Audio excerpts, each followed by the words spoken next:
നമുക്ക് യേശു നൽകുന്ന തിരുവചന ഭാഗം യോഹന്നാന്റെ സുവിശേഷം 3-ാം അധ്യായത്തിലെ 30-ാമത്തെ തിരുവചനമാണ്. യേശു വളരുകയും ഞാൻ കുറയുകയും വേണം. ഈശോ വളർന്നാൽ മാത്രമേ നമ്മള് കുറയുള്ളൂ, അല്ലെ ചെറുതാകുള്ളൂ. നമ്മൾ ചെറുതായാല് യഥാർത്ഥത്തിൽ എന്താ സംഭവിക്കണത്? ഈശോ നമ്മളിൽ വളരുന്നു, നമ്മളിൽ ജീവിക്കുന്നു, നമ്മളിൽ പ്രവർത്തിക്കുന്നു എന്ന് നമ്മുടെ ജീവിതാനുഭവങ്ങൾ കൊണ്ട് തന്നെ നമുക്ക് ഈശോ വ്യക്തമായി നമുക്ക് കണ്ണുകൾക്ക് വിശ്വസിക്കാൻ പറ്റാത്ത വിധം പ്രവൃത്തികളും അനുഭവങ്ങളും അനുഗ്രഹങ്ങളും ഒക്കെ നമുക്ക് തരും. അല്ലെ, നമ്മുടെ ഈ വചനം നമുക്കറിയാം. ആര് പറഞ്ഞാണ് ഈ വചനം? സ്നാപക യോഹന്നാൻ അല്ലെ, ഏറ്റവും അവസാനത്തെ പ്രവാചകനായ സ്നാപക യോഹന്നാൻ. കേൾക്കാവോ ക്ലിയർ ആയിട്ട്? കേൾക്കാം. അപ്പോ ഈശോയുടെ ശബ്ദമായിരുന്നു ആര്? സ്നാപക യോഹന്നാൻ അല്ലെ, ഈശോയുടെ ശബ്ദം. അതായത് പ്രവാചകൻ, ദൈവത്തിന്റെ ശബ്ദത്തെയാണ് പ്രവാചകരെന്ന് വിളിക്കുന്നത്. ദൈവം എന്താണോ പറയാനായിട്ട് ആഗ്രഹിക്കുന്നത് അത് ഓരോ പ്രവാചകരിൽ കൂടി അത് ദൈവം പ്രവചിക്കുന്നത് ദൈവത്തിന്റെ ശബ്ദമായിട്ടാണ്. ദൈവം പറയുന്നത് അനുസരിക്കുമ്പോൾ പറയുന്ന ആളെ അല്ല അനുസരിക്കുന്നത്, എന്താണ്? ദൈവത്തെ തന്നെയാണ് അനുസരിക്കുന്നത്, അല്ലെ? അപ്പോ നമുക്കറിയാം, പരിശുദ്ധ അമ്മ സ്വർഗീയ ദൂതരായ മാലാഖ വന്ന് പറയുന്ന വാക്കുകളെല്ലാം ഹൃദയപൂർവ്വം സ്വീകരിക്കുകയും ആമേൻ പറയുകയും ചെയ്തു. അവിടെ ദൈവത്തെ തന്നെയാണ് അനുസരിച്ചത്, ആമേൻ പറഞ്ഞത്, അല്ലെ? അപ്പോ അങ്ങനെയാണെങ്കിൽ ഇന്ന് നമുക്ക് ഒത്തിരി വചനങ്ങള് വ്യാഖ്യാനിക്കുന്നു, വചനങ്ങള് നമുക്ക് പഠിക്കാൻ പറ്റുന്നു, വചനങ്ങള് കൂടി ദൈവത്തിന്റെ ശബ്ദം കേൾക്കാൻ പറ്റുന്നു. അപ്പൊ നമ്മൾ ഓരോരുത്തരും പലതരത്തിലും പ്രവാചക ദൗത്യം ഏറ്റെടുക്കുന്നുണ്ട്, അല്ലെ? നമ്മള് മാമോദിസ വഴി ചെയ്യുന്ന ഒരു വലിയൊരു പ്രവൃത്തിയും കൂടിയാണ് എന്ത്? പ്രവാചക ദൗത്യം. പ്രവാചകങ്ങള് ലോകം മുഴുവൻ പോയി സുവിശേഷം പ്രസംഗിക്കുവിനെന്ന് നമ്മുടെ വിശുദ്ധ കുദാശയായ മാമോദിസ വഴി നമ്മളെ ആഹ്വാനം ചെയ്തിട്ടുണ്ട്, നമ്മളെ ഭരമേൽപ്പിച്ചിട്ടുണ്ട്. ഉണ്ടോ? നമ്മള് ഈ സ്നാനം സ്വീകരിക്കുന്ന സമയത്തൊക്കെ അതൊന്ന് ശ്രദ്ധിച്ച് കേട്ട് കഴിഞ്ഞാൽ നമുക്കറിയാൻ പറ്റും സുവിശേഷം പ്രഘോഷിക്കാൻ. സുവിശേഷം പ്രഘോഷിക്കണം.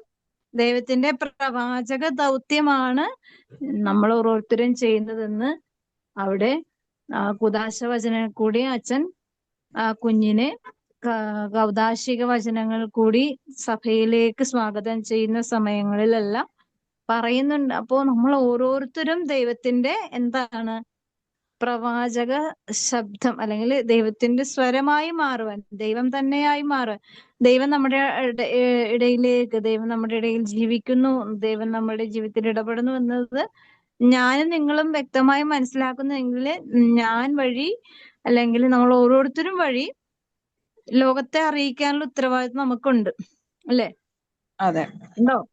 അപ്പോ ഈ ക്രിസ്ത്യാനികൾക്കാണ് അതിന്റെ ഉത്തരവാദിത്വം. ക്രിസ്തുവിനെ അറിയിക്കാനുള്ള ഉത്തരവാദിത്വം ക്രിസ്ത്യാനികൾക്കാണ്, അല്ലെങ്കിൽ ക്രിസ്തുവിനെ സ്നേഹിക്കുന്ന മക്കൾക്കാണ് ആ ഒരു അവകാശവും അനുഗ്രഹവും ലഭിച്ചിരിക്കുന്നത്. പിന്നെ വേറൊരു കാര്യമുണ്ട്, ക്രിസ്തുവിനെ സ്നേഹിച്ചു കഴിഞ്ഞാൽ നമുക്ക് ഓട്ടോമാറ്റിക്കലി നമുക്ക് മിണ്ടാതിരിക്കാൻ പറ്റില്ല.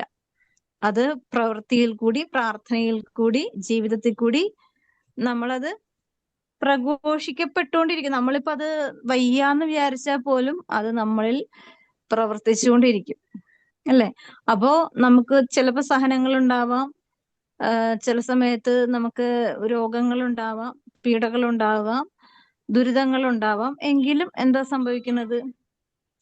ഈ ഒരു കൃപ തുടർന്നുകൊണ്ടിരിക്കും, അല്ലെ? നമുക്ക് ഏറ്റവും എല്ലാ കാര്യങ്ങളിലും എക്സാമ്പിൾ ചെയ്യാൻ പറ്റിയ ഒരു വലിയൊരു മാതൃക ആരാണ്?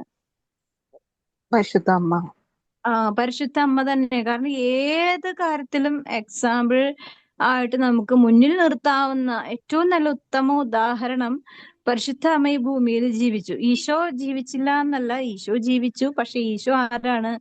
ഈശോ ദൈവമാണ്. അതുകൊണ്ട് ദൈവവും മനുഷ്യനുമായി ഒരേ സമയം ജീവിച്ചു. പക്ഷെ പരിശുദ്ധ അമ്മ അങ്ങനെയായിരുന്നു? അല്ല, അല്ല. ഒരു മനുഷ്യനായി ജീവിച്ചു. സൃഷ്ടിയായിരുന്നു അല്ലേ? നമ്മുടെ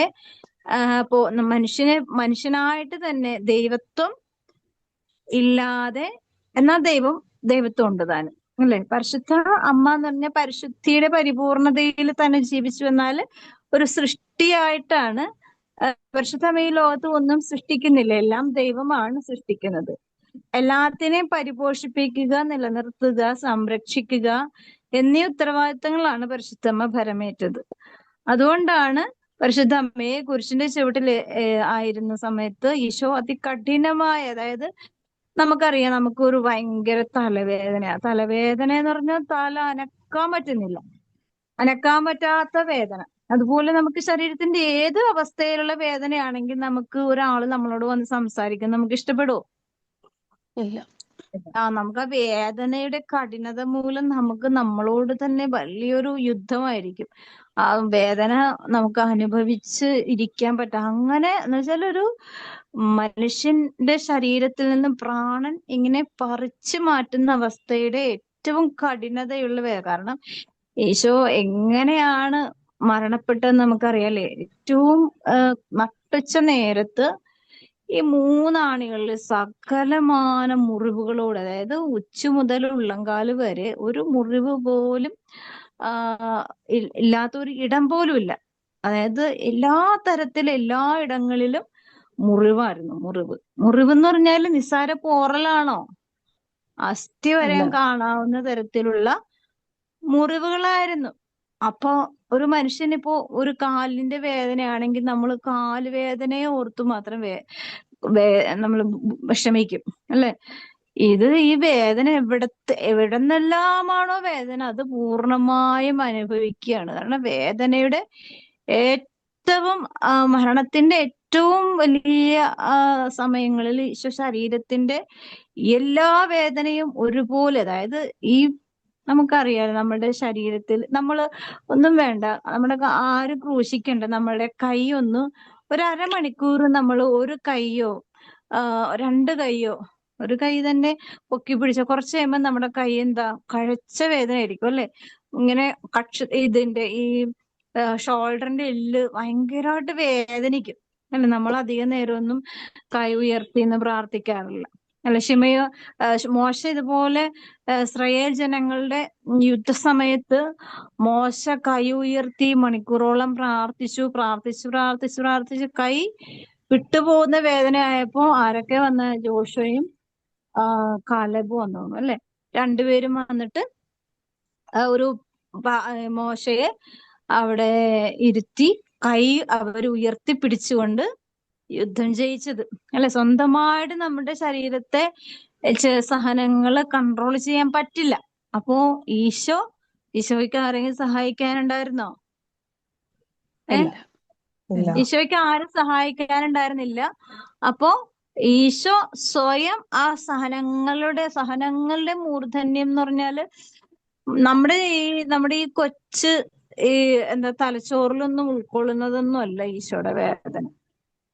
പലരും പറയാറുണ്ടാവും, ഈശോയെ നീ 3 മണിക്കൂറല്ലേ കിടന്നുള്ളൂ, ഞാൻ എന്റെ ജീവിതകാലം മുഴുവൻ ഈ കുരിശിൽ കിടന്ന് തൂങ്ങിക്കിടക്കുകയാണ്. പക്ഷെ അതൊക്കെ വളരെ പാപമാണ്. ഈശോയുടെ നാമം വൃഥാ പ്രയോഗിക്കുന്ന കൽപ്പനയുടെ ലംഘനമാണ് നമ്മൾ അങ്ങനെ പറയുന്നത്. നമ്മള് അറിവില്ലായ്മ കൊണ്ടാണ് പറയുന്നത്, നമ്മുടെ വിഷമം കൊണ്ടൊക്കെ ആയിരിക്കാം പറയുന്നത്. പക്ഷെ അതൊക്കെ വലിയൊരു ദൈവകൽപ്പനയുടെ ലംഘനമായി. ഈശോയുടെ നാമം വൃഥാ പ്രയോഗിക്കാറുണ്ട്. ഈശോ അനുഭവിച്ച വേദനയുടെ ഒരു മിനിറ്റ് അല്ല, ഒരു സെക്കൻഡിന്റെ പൂർണ്ണത പോലും നമുക്ക് അനുഭവിക്കാൻ പറ്റില്ല.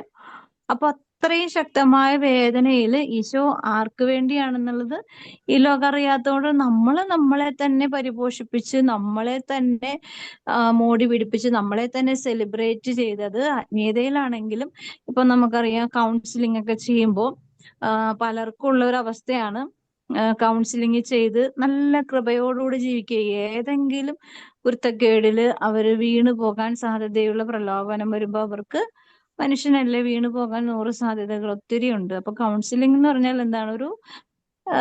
അതായത് അവരുടെ ഡ്യൂട്ടി എന്ന് പറഞ്ഞാൽ അതൊരു കൃപയാണ്, ഒരു ദൈവത്തിന്റെ വരദാനമാണ്. അത് നമ്മള് ദൈവഭയത്തോടെ ഉപയോഗിച്ചില്ലെങ്കിൽ എന്ത് പറ്റും? പിശാച് അതിനെ എടുത്തുപയോഗിക്കും ഇല്ലേ? ഉപയോഗിക്കോ? സത്യം. ഉവ്വ. ദൈവഭയം എന്ന് പറഞ്ഞാല് ദൈവം ഭയങ്കര ദുഷ്ടനാണോ, അല്ലെങ്കിൽ ദൈവം എന്നെ ഇങ്ങനെ ആക്രമിക്കും, കീഴ്പ്പെടുത്തും, അങ്ങനെയൊന്നുമല്ല. ദൈവം ഈ ദൈവത്തിനെതിരെ ചെയ്യുന്ന പാപങ്ങളെ പ്രതിയാണ് നമ്മൾ ദൈവഭയം ഉണ്ടാവേണ്ടത്. അല്ലാണ്ട് മറ്റൊന്നിനെ പ്രതി നമ്മൾ ദൈവഭയം ഉണ്ടാകും. ദൈവം എന്നെ പ്രതി വേദനിക്കും, എനിക്ക് തന്ന കൃപയെ പ്രതി ദൈവം വേദനിക്കും എന്നുള്ള ചിന്ത വരുമ്പോഴാണ് ദൈവഭയത്തിന്റെ ആ വിശുദ്ധി നഷ്ടപ്പെട്ടു പോകാതെ നിൽക്കുന്നത്. അപ്പൊ അങ്ങനെ ഈശോയുടെ ഈ ഒരു സ്നേഹത്തില് നമ്മള് ജീവിക്കുമ്പോൾ നമ്മളാണോ പ്രവർത്തിക്കുന്നത്, ദൈവമാണോ പ്രവർത്തിക്കുന്നതെന്ന് നമുക്ക് വ്യക്തമായിട്ട് അറിയാൻ പറ്റും. അപ്പൊ ഈശോ വളരും, ഞാൻ കുറയും, കുറയും. അല്ലെ? പലരും കുറയും. നമുക്കിപ്പോ ഒരു ദർശനവരം കിട്ടി. ഈ കഴിഞ്ഞ ആ, ഒരു ഒരു മാസത്തിന് മുമ്പ് ഒരു ഡോക്ടർ വിളിച്ചിട്ട്, ഞാൻ ഇതിനു മുമ്പ് പറഞ്ഞിട്ടുണ്ട്, ഞാൻ വിചാരിച്ചു ഇനി എന്നെ വിളിക്കില്ലായിരുന്നു. ഒരു ദിവസം ഒരു അവിചാരിതമായിട്ട് ഇവര് പിന്നെയും എന്നെ വിളിച്ചു. അവരുടെ ഫാമിലി പ്രോബ്ലം ആണ്, ഇപ്പൊ എന്താ സംഭവിക്കുന്നതെന്ന്. അപ്പൊ അവർക്ക് അന്ന് പറഞ്ഞ പ്രോബ്ലം തന്നെയാണ് അതായത് അവരുടെ ഭർത്താവ് അവരുടെ ഡിവോഴ്സ്, അവർക്ക് ആഗ്രഹമൊന്നുമില്ല, അവർക്ക് രണ്ടുപേർക്കും കൂടെ ഒരുമിക്കണമെന്നുണ്ട്. പക്ഷെ അവരുടെ അമ്മായിയമ്മ ആണെന്തോ, അവരുടെ വീട്ടിലെ ഫാമിലി പ്രോബ്ലം വേറെ ഒക്കെയാണ്. അപ്പം ഇതൊക്കെ ഞാൻ ഇങ്ങനെ ദർശനപരത്തിൽ കൂടി അവരെ ഇങ്ങനെ പറഞ്ഞു കൊടുക്കണം. എനിക്കിത് കേട്ടപ്പോ എനിക്ക് ദേഷ്യം വന്നു. ഞാൻ പിന്നെ അധികമൊന്നും പറഞ്ഞില്ല, കാരണം ഇവര് ഇത്രയും പഠിപ്പും വിവരം, പക്ഷെ എന്താണല്ലോ ഇത്രയും ഈ ലോകത്തിന്റെ വിജ്ഞാനം ദൈവത്തിന്റെ മുമ്പില് എന്താണ്? പോഷത്വം. ഭോഷത്വമാണ്. അപ്പോ ഇവര് ഞാൻ എന്നെ 2-3 പ്രാവശ്യം വിളിച്ചു. ഞാൻ പിന്നെ ഏഹ് എടുക്കാൻ പോയില്ല. കാരണം എനിക്ക് ഇവരോട് സംസാരിച്ചു കഴിഞ്ഞാൽ നമുക്ക് നമ്മുടെ കൃപ ചോർന്നു പോകാൻ സാധ്യതയുണ്ട്. അപ്പോ ഇപ്പൊ തന്നെ പറയണം, ഞാനപ്പോ ഒരു ഷോപ്പിൽ നിൽക്കണായിരുന്നു. അവര് ഇപ്പൊ തന്നെ ഞാനിങ്ങനെ ഈ എന്താണ്, പഴയ കാലങ്ങളിൽ പ്രവാചകന്മാരെ സമീപിക്കുന്ന പോലെ എന്നോട് പറഞ്ഞ വല്ല രക്ഷയുണ്ടോ? നമുക്ക് ദൈവം തരുന്ന കുഞ്ഞു കൃപയും കൊണ്ടാണ് നമ്മളെ ജീവിക്കുന്നത്. അത് നമ്മൾ എത്രത്തോളം വിശുദ്ധിയോടെ പരിപാലിക്കുന്നു ദൈവം ഓരോ നിമിഷവും നോക്കിക്കൊണ്ടിരിക്കുന്നതാണ്. അല്ലെ? ഓരോ പ്രവാചകരും നല്ല വില കൊടുത്തിട്ട് തന്നെയാണ്. എലീശ പ്രവാചക, എസെക്കിയേൽ, ജെറമിയ, അങ്ങനെ പഴയ ഗ്രന്ഥത്തിലുള്ള എല്ലാ പ്രവാചകരും, ഈ സ്നാപക യോഹന്നാൻ തന്നെ എവിടെയാണ് താമസിച്ചിരുന്നത് വെച്ചത്? മരുഭൂമിയിലാണ്, അല്ലെ? ഒട്ടകത്തിന്റെ തോല് കൊണ്ടുണ്ടാക്കിയ വസ്ത്രവും വെട്ടുകിളിയും ഒക്കെ ആയിരുന്നു. ഫുൾ ടൈം ഉപവാസമായിരുന്നു. നമ്മളിപ്പോ നോമ്പുകാലങ്ങളിൽ മാത്രം ഉപവസിക്കുന്ന പോലെയൊന്നുമല്ല സ്നാപക യോഹന്നാൻ ഉപവസിച്ചത്. ഫുൾ ടൈം മെഡിറ്റേഷനും ഉപവാസവും ഒക്കെ ആയിരുന്നു. അപ്പൊ അത്രമാത്രം, അതും മരുഭൂമിയിലെ ഒരു മനുഷ്യൻ പോലും വിളിച്ച പോലും അടുത്തില്ലാത്ത സ്ഥലം, അതും ഒരു തണലില്ല, വെള്ളമില്ല, വിശപ്പടക്കാനായിട്ട് ഭക്ഷണമില്ല, അല്ല, അങ്ങനെയുള്ളൊരു സാഹചര്യം, വസ്ത്രം പോലും ഇല്ല. അങ്ങനെയുള്ളൊരു സാഹചര്യം, അതില് ആനന്ദിച്ച് ദൈവത്തോടു കൂടെ ചേർന്ന് പ്രാർത്ഥിച്ച് ജീവിക്കുന്ന ഒരു വലിയൊരു ത്യാഗപൂർണമായ ജീവിതം ഈശോയ്ക്ക് വേണ്ടി കാഴ്ചവെച്ച് ജീവിക്കുന്ന ഒരു പ്രവാചകനായിരുന്നു, അല്ലെ? ആ പ്രവാചകനാ പറയുന്നത്, എന്ത് പറയുന്നു? യേശു വളരുകയും ഞാൻ കുറയുകയും വേണം, അല്ലെ? അപ്പം നമുക്ക് എന്ത് കിട്ടിയാലും ദൈവത്തിന്റെ ദാനമാണ്. ദൈവം ഫ്രീ ആയിട്ട് നമുക്ക് സൗജന്യമായി കിട്ടുന്ന സാധനങ്ങൾക്കൊക്കെ നമ്മൾ അധികം വില കൊടുക്കാറില്ല, അല്ലെ? നമ്മളിപ്പോ ഫ്രീ ആണ് എന്ന് പറയുമ്പോഴേക്കും നമ്മൾ ചാടി വീണ് വാങ്ങിക്കും. പക്ഷെ അതിന് വേണ്ട മൂല്യത നമ്മൾ വസ്തുക്കൾക്കോ അല്ലെങ്കിൽ വ്യക്തികൾക്കോ പലപ്പോഴും നമ്മൾ കൊടുക്കാറില്ല, അല്ലെ? അത് നമ്മൾ ശ്രദ്ധിച്ചാൽ മതി. ഇപ്പൊ ഫ്രീ കിട്ടുന്ന സാധനങ്ങൾ അത് സ്വതവേ മനുഷ്യന്റെ ഒരു അവസ്ഥയാണ്, സ്വഭാവത്തിന്റെ ദുർബലതയാണ്, ബലഹീനതയാണ്. അപ്പോ പലരും അതിനെ അത്ര അങ്ങോട്ട് കെയറും ചെയ്യാറില്ല, സംരക്ഷിക്കാറില്ല. അത് ഫ്രീ കിട്ടിയതാന്ന് വിചാരിച്ച്. പക്ഷെ ഫ്രീ കിട്ടി നമുക്ക് ഈ ലോകം തരുന്ന ഫ്രീകളിലൊക്കെ എന്താണ്? അത് ഒന്നും നിലനിൽപ്പില്ല. ഒന്നില്ലെങ്കിൽ ഈ ഫ്രീ കിട്ടുന്ന സാധനങ്ങളെല്ലാം എന്താണ്? ഡാമേജ് ആകാറായ സാധനങ്ങളായിരിക്കും, അല്ലെ? മിക്ക കോംബോ ഓഫറുകളൊക്കെ നോക്കിക്കോ, 1 മാസമോ 2 മാസമോ ഒക്കെ അടുത്ത് വരുമ്പോ എക്സ്പയർ ആകുന്ന ഡേറ്റ് ആയിട്ടുണ്ട്. അതുകൊണ്ടാണ് കോംബോ ഓഫർ ഒക്കെ ഇടുന്നത്. അല്ലാണ്ട് കമ്പനിക്കാർക്ക് ലാഭം ഉണ്ടാക്കാൻ വേണ്ടി എങ്ങനെയെങ്കിലും വിറ്റ് തീരട്ടെ എന്നും പറഞ്ഞിട്ടാണ് ആ കോംബോ ഓഫറുകളൊക്കെ ഇടുന്നത്. വെറുതെ ഒന്നും ആരും ഇടൂല. അപ്പൊ വെറുതെ ഒന്നും ആർക്കും ഈ ലോകം വെച്ച് നീട്ടുന്നുമില്ല. അങ്ങനെ നീട്ടുന്നുണ്ടെങ്കിൽ എന്താണ്? ഈ കഴിഞ്ഞ ദിവസം നിങ്ങൾക്ക് എല്ലാവർക്കും അറിയാം അല്ലെ, എപ്സ്റ്റീൻ എന്താണ് ആ എപ്സ്റ്റൈൻ. ആ ജെഫ്രിൻ എപ്സ്റ്റീൻ അല്ലെ, ആ മനുഷ്യൻ അതെ അതെ. ശരിക്കും പറഞ്ഞാല് ഈ മനുഷ്യന്റെ കഴിവും കരുത്തും ഈ ലോകത്തിന് മുമ്പിൽ വെച്ച് നീട്ടുമ്പോ അത് ആവശ്യപ്പെട്ടും ആഗ്രഹിച്ചും ചെന്നവരെയാണ് മനുഷ്യൻ പിടിച്ചേക്കണത് അല്ലെ. അയാള് സാമ്രാജ്യം വലുതാക്കിയത് അയാൾ ഉന്നം വെച്ചതും ലക്ഷ്യം വെച്ചതും വലിയ വലിയ സ്രാവുകളെ ആയിരുന്നു. അതിൽ കൊളുത്തി വീണു അല്ലെ. വലിയ വലിയ സ്രാവുകൾ എന്ന് പറയുമ്പോ അവർക്ക് കരുത്തില്ലേ? ഉണ്ട് ഉണ്ട്. ഉണ്ട് ഉണ്ട്. അവർക്ക് പവർ ഉണ്ട്. അവർക്ക് അതിൻ്റെതായ ലോകത്തിന്റെ മുമ്പിൽ വലിയൊരു സ്ഥാനമുണ്ട്. പക്ഷെ അവരൊക്കെ ഇവരുടെ കെണിയിൽ വീണു എന്നുള്ളതിന്റെ തെളിവെന്താ?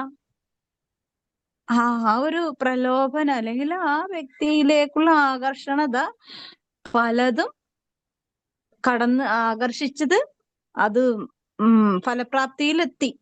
ഇപ്പൊ ഒരു പെണ്ണുങ്ങളെ, ഒരുപാട് സ്ത്രീകളെയൊക്കെ കൊണ്ടുപോയി, പിന്നെ കുഞ്ഞുങ്ങളെ കൊണ്ടുപോയി. കുഞ്ഞുങ്ങളുടെ കാര്യം നമുക്കൊന്നും പറയാൻ പറ്റൂല. ഇന്ന് ഭയങ്കരമായിട്ട് കള്ളക്കടത്തും, പണ്ടൊക്കെ കള്ളക്കടത്തും എന്ന് പറഞ്ഞ വസ്തുക്കളായിരുന്നു. ഇപ്പൊ എന്താണ്? കുഞ്ഞുങ്ങളാണ്, മനുഷ്യൻ. ജീവിതങ്ങളാണ് അല്ലെ. അപ്പോ അതെ. ഈ ലോകം വെട്ടിപ്പെടുത്താനൊക്കെ നോക്കുന്ന അനേകം പദ്ധതികള്, വ്യക്തികള്, ചിന്തകള്, ശാസ്ത്രങ്ങളൊക്കെ വളർന്നുകൊണ്ടിരിക്കുകയാണ്. അപ്പോ ദൈവത്തിന് വളർച്ചയൊന്നുമില്ലേ? ദൈവകൃപയ്ക്ക് വല്ല കുറവുണ്ടോ ഈ ലോകത്തിന്റെ മുമ്പില്? ദൈവം ഇല്ല. ഒരാള് തിന്മ നിരൂപിക്കുമ്പോൾ, അല്ലെങ്കിൽ ഈശോ പറയുന്ന നിന്നെ ജെറമ്യ പ്രവാചകൻ, നിന്നെ അമ്മയുടെ ഉദരത്തിൽ ഉരുവായപ്പോഴേ ഞാൻ നിന്നെ അറിഞ്ഞു എന്ന് പറയുമ്പോ അത്രയും പെർഫെക്റ്റ് ആയിട്ട് അറിയുന്ന ദൈവത്തിന്റെ മുമ്പിലാണ് മനുഷ്യൻ ഈ കോലാഹലങ്ങളും അഭ്യാസങ്ങളൊക്കെ ചെയ്യുന്നത്. അപ്പൊ ദൈവം അറിയാതിരിക്കണ്ടോ എന്തെങ്കിലും? ഇല്ല. ഇല്ല. ദൈവം എല്ലാം അറിയുന്നു. ദൈവം എല്ലാം അറിയുന്നുണ്ട്. ഈ ലോകത്തിന്റെ ദുഷ്ട സാമ്രാജ്യങ്ങളെയും നന്മയുടെ സാമ്രാജ്യങ്ങളെയും, നന്മയ്ക്ക് വേണ്ടി ജീവൻ പൊലിഞ്ഞതും തിന്മയുടെ ദുഷ്ടതയുടെയും കരങ്ങളിൽ ചെന്ന് പെട്ടതും ദുർമോഹങ്ങളിലും ദുരാഗ്രഹങ്ങളിലും ഒക്കെ പെട്ടതും, നന്മയ്ക്ക് വേണ്ടി ജീവൻ പൊലിഞ്ഞതും നന്മയ്ക്ക് വേണ്ടി നിലകൊണ്ടതും എല്ലാം A to Z എല്ലാം അറിയാം ദൈവത്തിന്. അപ്പോ ആ അറിവിലേക്കാണ് ദൈവം നമ്മളെ വിശുദ്ധ സ്നാപക യോഹന്നാനിലൂടെ നമ്മള് കാണേണ്ടത് അല്ലെ. ഇവിടെ മണവാട്ടിയുള്ളവനാണ് മണവാളൻ അടുത്ത് നിന്ന് മണവാളനെ ശ്രവിക്കുന്ന സ്നേഹിതൻ അവന്റെ സ്വരത്തിൽ വളരെ സന്തോഷിക്കുന്നു. അതുപോലെ എൻ്റെ ഈ സന്തോഷം ഇപ്പോൾ പൂർണ്ണമായിരിക്കുന്നു. അതായത് മണവാളനെ കണ്ടപ്പോ മണവാട്ടിക്ക് ഭയങ്കരമായ സ്നേഹം. അതായത് നമ്മള് ഫാമിലി, ഒരു ഭാര്യയും ഭർത്താവും എത്ര വഴക്കിട്ടാലും നമുക്കറിയാലോ, ഒരു സമയം കഴിഞ്ഞ ഭർത്താക്കന്മാര് വീട്ടിലോട്ട് എത്തിയില്ല, എന്തെങ്കിലും പ്രശ്നങ്ങളോ എന്തെങ്കിലും വാർത്തകളോ കേൾക്കുമ്പോൾ നമുക്ക് ഉണ്ടാകുന്ന ഒരു മാനസികമായ പ്രശ്നം. നമ്മളോട് ഒട്ടും സ്നേഹമില്ലാത്തവരാണെങ്കിലും ആ ഒരു ബന്ധം ദൈവമാണ് ക്രിയേറ്റ് ചെയ്തിരിക്കുന്നത് അല്ലെ. ദൈവം ആണ് അതിനെ പരിപോഷിപ്പിക്കുന്നത്. അപ്പോ നമ്മൾ എത്ര വെറുത്താൽ, ഇപ്പൊ ചില മദ്യപിക്കുന്ന ഭർത്താക്കന്മാര് അവരുടെ ദുഷ്ടത കാണിച്ച് ഭാര്യമാരെ തല്ലണത് കണ്ടിട്ട് ചിലപ്പോ കണ്ടു നിൽക്കുന്നവര് ഈ മദ്യപിച്ച ആ വ്യക്തിയെ പിടിച്ച് രണ്ടെണ്ണം കൊടുത്തു കഴിഞ്ഞാല് ഈ തല്ലുകൊണ്ട ഭാര്യ വന്നിട്ട് തല്ലിയവനിട്ട് തടയും അല്ലെ. അതെന്താണല്ലോ അങ്ങനെ? അപ്പൊ അവർക്കത് അവരെ തല്ലിയാലും കുഴപ്പമില്ല. അതൊരു ബന്ധമാണ്. അതൊരു നമുക്ക് നിർവചിക്കാൻ പറ്റാത്തൊരു ദൈവത്തിന്റെ ഒരു കണക്ഷനാണ് നമ്മുടെ. അല്ലെ, നമുക്ക് കല്യാണം കഴിക്കുമ്പോൾ ഈ വ്യക്തി ഒരു പരിചയമില്ല, പക്ഷെ കല്യാണം കഴിച്ചു കഴിഞ്ഞാല് എല്ലാമായി ആ വ്യക്തി മാറുകയാണ് അല്ലെ. നമ്മളായിട്ടൊന്നും ചെയ്യുന്നില്ല, പക്ഷെ നമ്മുടെ ആത്മാവും ശരീരവും ചിന്തകളും എല്ലാം ദൈവം അവിടെ കൂട്ടിയോജിപ്പിക്കുകയാണ്. അവിടെ പറയുന്നുണ്ടല്ലോ, വിവാഹം എന്ന കുദാശയില് ദൈവം യോജിപ്പിച്ചത് മനുഷ്യർ വേർപെടുത്താതിരിക്കട്ടെ അല്ലെ. ഈ ഒരു വാക്കെന്ന് പറഞ്ഞാൽ നമ്മൾ ചിന്തിക്കുന്നതിനേക്കാൾ അപ്പുറമാണ് ഈ വാക്ക്. അപ്പോ ഈശോ എന്താ കാര്യം ഇതൊക്കെ പ്രവർത്തിക്കുക? ഈ ലോകത്തില് ദൈവം പറഞ്ഞിരിക്കുന്ന ഓരോ വചനത്തിന്റെ മുകളില് എന്താണ്? യേശുവിനെ കുറിച്ചുള്ള അറിവ് നമ്മളുടെ കുറവുകളെ തിരിച്ചറിയുമ്പോഴാണ് യഥാർത്ഥ ക്രിസ്ത്യാനി നമ്മളിൽ രൂപപ്പെടുന്നത്. അല്ലെ? ഈ സ്നാപക ജയിലിലേക്ക് പോകുമ്പോഴൊക്കെ സ്നാപക ആഗ്രഹിക്കുന്നുണ്ട് ഇത്രയും അത്ഭുതങ്ങൾ പ്രവർത്തിച്ച സമൂഹത്തില് വലിയൊരു പ്രവാചകനാണ്. അവിടെ ഹെറോദസിന് ഭയമാണ്. ജനങ്ങൾക്ക് വലിയൊരു ബഹുമാന്യനായ വ്യക്തിയാണ് സ്നാപക. പക്ഷെ സ്നാപക ഇങ്ങനെ ആഗ്രഹിക്കുന്നുണ്ട്, ഈശോ വന്നെന്ന് എന്നെ കണ്ടിരുന്നെങ്കിൽ എന്നെ ഇവിടുന്ന് രക്ഷപ്പെടുത്ത, കാരാഗ്രഹത്തിൽ അടച്ചേക്കണല്ലേ, രക്ഷപ്പെടുത്തിയിരുന്നെങ്കിൽ. പക്ഷെ ഈശോ അങ്ങോട്ട് ചെല്ലണമില്ല, കാരാഗ്രഹത്തിൽ നിന്ന് എടുത്തു മാറ്റണമില്ല. എന്താ കാര്യം? അവിടെ ദൈവിക പദ്ധതി പൂർത്തീകരിക്കണം. ഈശോയ്ക്ക് എൻട്രിയാണ് സ്നാപക കൂടി കാണുന്നതല്ലേ. പുതിയ നിയമത്തിലേക്ക് വരുമ്പോ ഏലിയ എന്ന് പറയുന്നത് സ്നാപക അല്ലെ? അപ്പം ഈ നമ്മളുടെ ജീവിതത്തിലും ചില ഏലിയ ജീവിതങ്ങൾ അല്ലെങ്കിൽ സ്നാപക ജീവിതങ്ങളൊക്കെ ദൈവം നമ്മളെ ഉപയോഗിക്കും. നമ്മള് ചില സഹനങ്ങൾ എടുക്കുമ്പോഴേക്കും സ്നാപക ദൗത്യമാണ്. സ്നാപക പറയുന്നത് പോലെയാണ്, ഈശോയെ ഞാൻ ചെറുതാകുമ്പോ എന്റെ കുടുംബം ഈശോയിൽ ഫലം കാണുന്ന രീതിയിൽ വളരും. അല്ലേ? ആണോ? അതെ അതെ ഞാൻ ചെറുതായിക്കൊണ്ടിരിക്കുമ്പോ, ഞാൻ ഈശോയ്ക്ക് വേണ്ടി ഒരുങ്ങിക്കൊണ്ടിരിക്കുമ്പോ, ഞാൻ ഇന്നലെ അവിടെ സ്തുതിച്ചോണ്ടിരിക്കുമ്പോ ഈശോ ഒരു മെഴുകുതിരി കാണിച്ചു. അപ്പം മെഴുകുതിരി കാണിക്കുമ്പോ, മെഴുകുതിരി നമുക്ക് എന്താണെന്നറിയാം. മെഴുകുതിരിയുടെ ക്വാളിറ്റി എന്താ? അതിന്റെ മെഴുകുരുകുന്നു, ത്രെഡ് കത്തുന്നു. പക്ഷെ ക്വാളിറ്റി എന്താ? മെഴുകുരുകുന്നതും ത്രെഡ് കത്തുന്നതും അത് സ്വഭാവമാണ്. പക്ഷെ അവിടെ എന്താ സംഭവിക്കുന്നത്? പ്രകാശമാണ് വരുന്നത്. സൂപ്പർ. അല്ലെ? അവിടെ ഒരു പ്രകാശത്തിനാണ് അവിടെ വാല്യൂ. മെഴുകുരുകുന്നതും ത്രെഡ് കത്തുന്നതൊന്നും അത്ര വലിയ വാല്യൂ ഒന്നും ഉണ്ടാകാറില്ല. പക്ഷെ മെഴുകുരുകുമ്പോഴും ത്രെഡ് കത്തുമ്പോഴാണ് ഈ പ്രകാശം വരുന്നത്. അല്ലേ? അതെ അതെ ആണോ? അതെ അതാണ് അതെ സംഭവം. മെഴുകുരുകാതെ ഇരിക്കുമ്പോ ത്രെഡ് കത്താൻ ഈ മെഴുകില് എന്തെങ്കിലും വെള്ളത്തിന്റെ അംശം ഉണ്ടെങ്കിൽ പൊട്ടിത്തെറിച്ചിരിക്കുമ്പോ നമുക്ക് ഇഷ്ടക്കേടുണ്ടാവും. അല്ലേ? നമ്മളത് കത്തിക്കാണ്ട് ഓഫാക്കും, കെടുത്തും. അല്ലേ? പിന്നെ ഇത് കൊള്ളൂലാത്ത തിരിയാന്ന് പറയും. അപ്പോ മെഴുകുതിരിയുടെ കുഴപ്പമില്ല, അത് ഉണ്ടാക്കിയതിന്റെ പ്രശ്നമാണ്. മെഴുക് എന്തെങ്കിലും ചെയ്തോ? ഒന്നും ചെയ്തിട്ടില്ല. പക്ഷെ അതാ മിസ്റ്റേക്കുകളാണ്. അല്ലെ? മിസ്റ്റേക്കുകൾ നമുക്ക് തിരുത്തപ്പെടാനുള്ള സമയങ്ങൾ നമ്മൾ തിരുത്തുമ്പോ നമ്മള് ചിലപ്പോ ചെറുതാകും. മെഴുകിന്റെ പ്രശ്നമല്ല, അത് ഉണ്ടാക്കിയവരുടെ മിസ്റ്റേക്കാണെന്ന്. അല്ലെ? അതുപോലെ നമ്മളുടെ ജീവിതത്തില് ഈ പ്രശ്നം വന്ന് കയറിയത് പ്രശ്നത്തിന്റെ പ്രശ്ന കാരണം ചിലപ്പോ ഞാനും നിങ്ങളൊക്കെ ആയിരിക്കും. നമ്മുടെ ജീവിതത്തിൽ അല്ലെങ്കിൽ ദൈവത്തിന്റെ ഇടപെടലുകൾ നമുക്ക് വിശ്വാസത്തോടുകൂടെ ദൈവമഹത്വത്തോടുകൂടെ കാണാനായിട്ട്, ഗ്രഹിക്കാനായിട്ട് ഇടയാക്കുന്ന അനുഭവങ്ങളാണ്. അപ്പോ അവിടെ എല്ലാം മനസ്സിലാക്കേണ്ടത് നമ്മൾ മനസ്സിലാക്കിയാലോ, ഈശോയെ ഞാൻ എത്ര അധികം ഇനിയും അധ്വാനിക്കേണ്ടിയിരിക്കുന്നു, അല്ലെങ്കിൽ ദൈവമേ നിന്റെ കൃപ കൊണ്ട് മാത്രമാണ് ഞാൻ എനിക്ക് ഈ സഹനങ്ങളെ അതിജീവിക്കാൻ സാധിച്ചത്. അങ്ങനെ എല്ലാ കാര്യങ്ങളിലും ഫുൾ ക്രെഡിറ്റ് ദൈവത്തിന് കൊടുത്തു കഴിഞ്ഞാല് അവിടെ എന്താ, നമ്മള് താഴുന്നുണ്ടെങ്കിൽ ശരിക്കും യഥാർത്ഥത്തിൽ നമ്മള് ആത്മാവില് ഉയരുകയാണ്. അല്ലെ? ദൈവം ഇങ്ങനെ ചവിട്ടിത്താഴ്ത്താൻ നിൽക്കുന്ന ആളാണോ? അല്ല അല്ല. ദൈവം നമ്മൾ ഉയർത്താൻ വേണ്ടിയാണ് ഈശോ സ്വർഗീയ ജീവിതം ഉപേക്ഷിച്ച് ഭൂമിയിലെ നരക ജീവിതമായ പാപത്തിന്റെ ഏറ്റവും മൂർധന്യ അവസ്ഥയിൽ ഏറ്റവും കഠിനമായ പാപത്തിന്റെ ജീവിതകാലത്തേക്ക് ഈശോ, അതും കിരാതമായ റോമൻ സാമ്രാജ്യത്തിന്റെ ഭരണത്തിന്റെ അവസ്ഥയിലേക്ക് ഈശോ ഏറ്റവും മോശമായ ഇടത്ത് ജനിച്ചു. ഒരു ദാരിദ്ര്യത്തിന്റെ പടുകുഴിയിലുള്ള ഒരു വീട്ടിൽ ജീവിച്ചു. അവസാനം മരിക്കാൻ നേരത്ത് ഉടുതുണി പോലും ഇല്ലാതെ മരിച്ചു. അല്ലെ? ഈശോയുടെ ജീവിത ചരിത്രത്തിൽ ലോകത്തിന്റെ മുമ്പില് സെലിബ്രേറ്റ് ചെയ്യാൻ പറ്റിയ ഒന്നുമില്ല.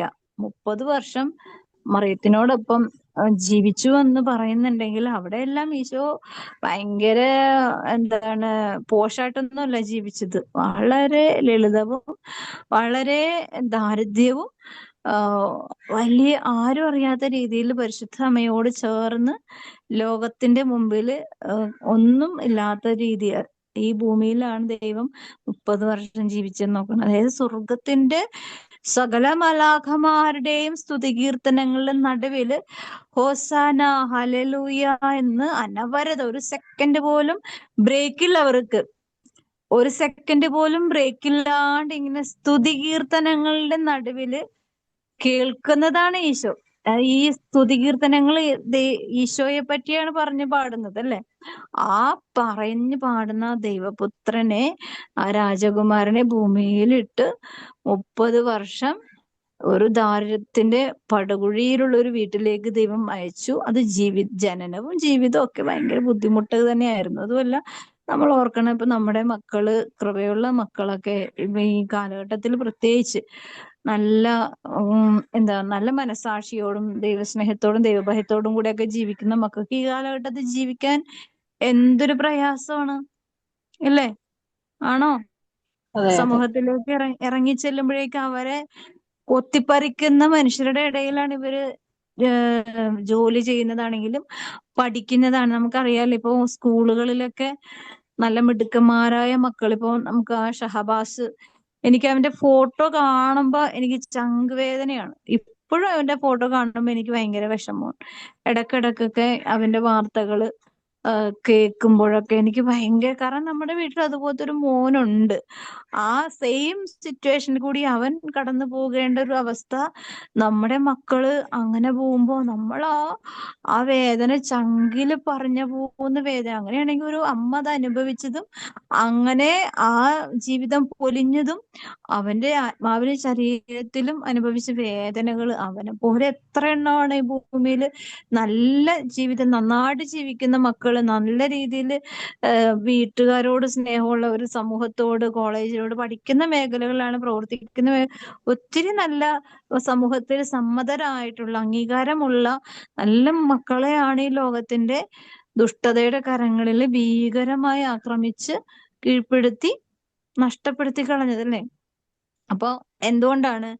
അവർക്ക് വളരാൻ വേണ്ടിയാണ്, അവരുടെ സാമ്രാജ്യം കെട്ടിപ്പടുക്കാൻ വേണ്ടിയാണ്, അല്ലെങ്കിൽ അവരുടെ സ്വാർത്ഥതകൾ നിലനിൽക്കാൻ വേണ്ടിയാണ്, അല്ലെങ്കിൽ അവരുടെ ഇഷ്ടങ്ങൾക്ക് മാത്രമേ ഇവിടെ സ്ഥാനമുള്ളൂ എന്ന് ലോകത്തോട് പറയാൻ വേണ്ടിയാണ് അവർ ആ പ്രവൃത്തി ചെയ്തത്. അല്ലെങ്കിൽ അങ്ങനെ ചെയ്യോ? ഇല്ല. ചെയ്യില്ല. അപ്പോ ഈ ലോകത്ത് നിന്ന് നഷ്ടപ്പെട്ടു പോയത് എന്താണ്?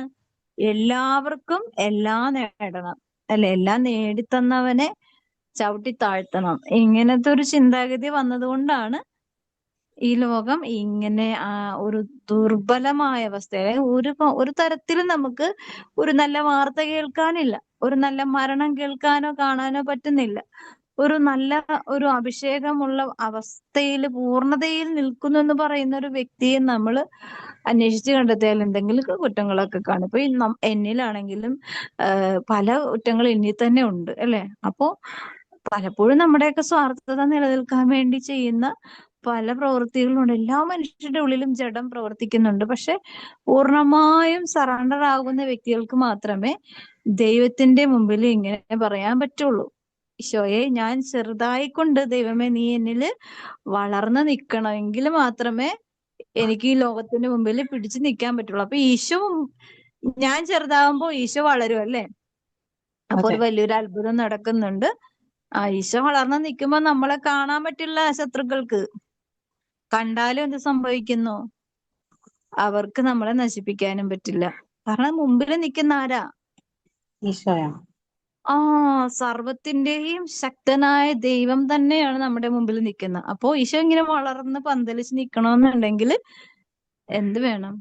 നമ്മൾ ഇങ്ങനെ ചവിട്ടി താഴ്ത്തപ്പെടുന്ന അവസ്ഥ. അല്ലെങ്കിൽ ഈശോട് ചേർന്ന് നിൽക്കുന്നവർക്ക് എന്താ? കഷ്ടപ്പാടും ദുരിതമാണ്. ഏത് വിശുദ്ധരെടുത്തു നോക്കിയാൽ സുഖിച്ച് കടന്നുപോയ ഏതെങ്കിലും വിശുദ്ധരുണ്ടോ? ഇല്ല. ഒരു വ്യക്തി, അതായത് ദൈവത്തിന്റെ അമ്മയ്ക്ക് പോലും അങ്ങനെ ഒരു അവസ്ഥ ഉണ്ടായിട്ടില്ല. ഏറ്റവും ടോപ്പിൽ നിൽക്കുന്ന സഹനപുത്രി പരിശുദ്ധമ്മയാണ് അല്ലെ. അങ്ങനെ അതിന്റെ മുകളിൽ നിൽക്കുന്നത് ദൈവം തന്നെയായ യേശുവാണ്. യേശു ദൈവത്തിന്റെ പുത്രൻ.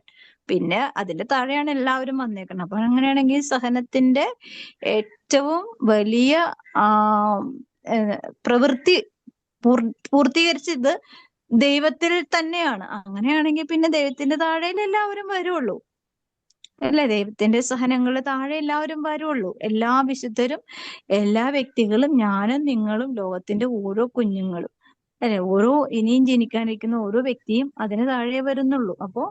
അപ്പൊ നമ്മൾ എല്ലാവരും പറയേണ്ട ഒരു വാക്കാണ് എന്ത്?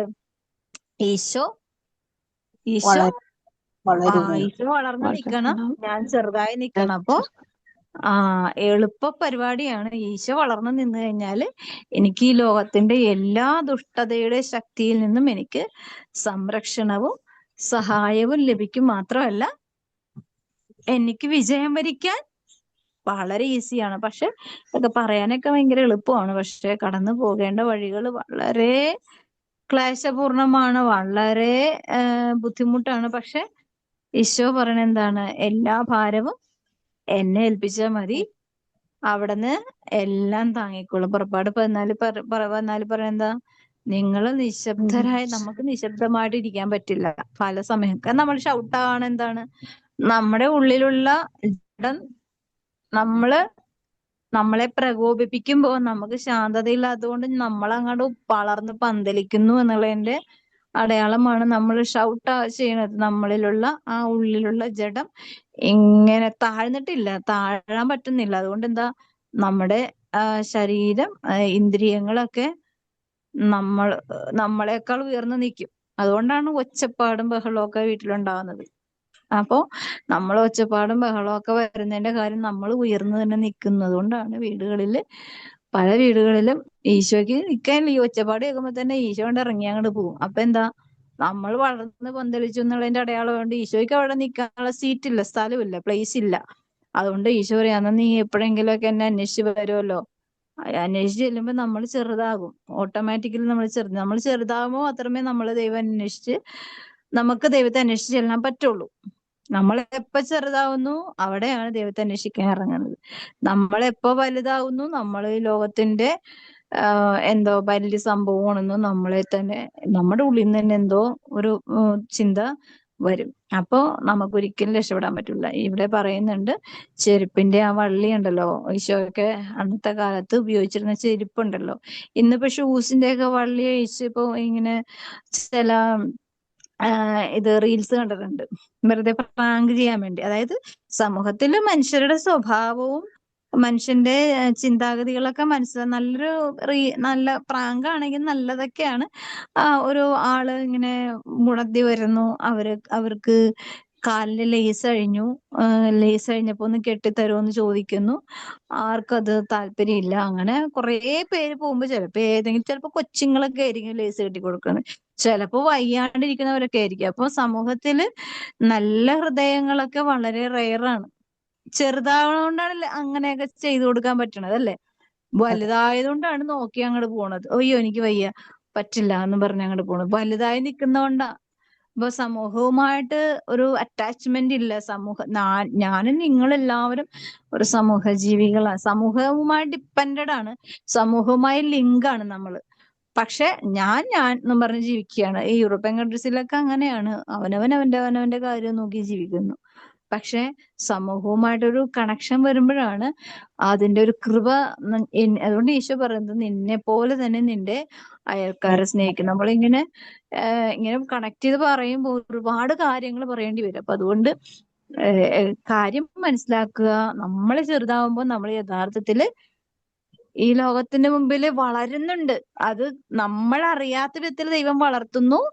മാത്രമല്ല, എനിക്ക് മുമ്പിൽ ഈശോ വളർന്നു നിന്നാൽ മാത്രമേ ഈ ലോകത്തിന്റെ തിന്മയോട് പടപൊരുതാനും വിജയിക്കാനൊക്കെ സാധിക്കും. ഞാൻ സ്വയം വളർന്നു പോയാൽ ഒരിക്കലും നമുക്ക് രക്ഷപ്പെടാൻ പറ്റില്ല. അങ്ങനെ ചിന്താഗതിയും ജീവിതവും ഒക്കെ നിൽക്കുന്നതുകൊണ്ടാണ് പല പ്രതിസന്ധികളും പ്രതിബന്ധങ്ങളും ഒക്കെ നമ്മുടെ കുടുംബങ്ങളിൽ ഇങ്ങനെ തഴച്ചു നിൽക്കുന്നത്. അല്ലെങ്കിൽ ഇങ്ങനെ ഭയങ്കര ചില വടവൃക്ഷങ്ങൾ വീഴുമ്പോ അത് ഒടിഞ്ഞു വീഴോ? ചുവടെ ആ വീഴുവാണ്.